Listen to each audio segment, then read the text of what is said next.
বাড়ি হারা, ঘর হারা, আমার ছেলেটার পড়াশোনা নষ্ট হচ্ছে, আমি কোথাও ছেলে হতে পারছি না।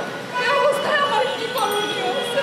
এছাড়া আমরা সরকারের কাছে এটাই আমার দাবি যে আমার বাড়ি লুটপাট হয়েছে এবং তারা এখন আমার বাড়ি জায়গা সহ তারা দলিলপত্রগুলি সহ, আর তারা সব কিছু ভাঙচুরও করে, কিন্তু দলিলপত্রগুলি তারা সব কেয়ারে স্বেচ্ছায় সুন্দর করে বেঁধে নিয়ে যায় মাথায় করে, সেটা আমার নিজ চোখে দেখা।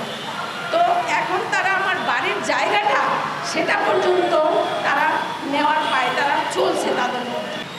আমাদের বাড়ি কেরানীগঞ্জ, দক্ষিণ কেরানীগঞ্জ বেয়ারা বাজার।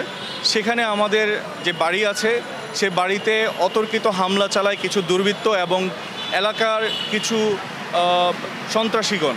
সেখানের মধ্যে পূর্বের কিছু জায়গা সম্পদ নিয়ে যে জের ছিল, সেই জেরের ভিত্তিতে আমাদের আমরা যে ক্ষয়ক্ষতির সম্মুখীন হয়েছি সেটার ছিল মূল উদ্দেশ্য ছিল আমাদেরকে ওই জায়গা থেকে বিতাড়িত করা, আর আমাদের ওই জায়গাটার যে আমাদের সম্পদ আছে সেটা লুটপাট করা।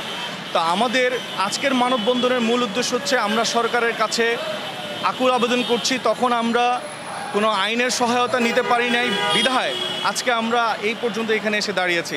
আমরা এতদিন পর্যন্ত কোনো মামলা মোকদ্দমার সহায়তা নিতে পারি নাই। আমরা চাচ্ছি আমাদের যেই পরিমাণ ক্ষয়ক্ষতি, যেটা অলমোস্ট 2 কোটি টাকার মতো হবে, বিকজ আমার মা ছিলেন যিনি আমার শাশুড়ি, ওনার নিজের গয়নাগাটি ছিল প্রায় 20 ভরির মতো, আর এছাড়া আমার শ্বশুরের যিনি ব্যবসায়ী উনি ওনার কাছে অলমোস্ট 10 লক্ষ টাকা ক্যাশ ছিল। এছাড়া আপনারা বুঝতে পারছেন একটি সংসারে আরও অনেক কিছু থাকতে পারে। একটি সংসার প্রায় আজকের 20-30 বছরের একটা সংসার, সেই সংসারে আপনার যে অনেক ধরনের আসবাবপত্র বা জিনিসপত্র ছিল। এছাড়া বাড়িটি ছিল ডুপ্লেক্স, যার কারণে এর ক্ষয়ক্ষতি ছিল অনেক ব্যাপক। 22 জনকে আমরা শনাক্ত করতে পেরেছি এবং এছাড়া আরও অনেক অজানা আরও দুর্বৃত্তরা তারা ছিল, যাদেরকে নিয়ে আমরা চিনতে পারি নাই।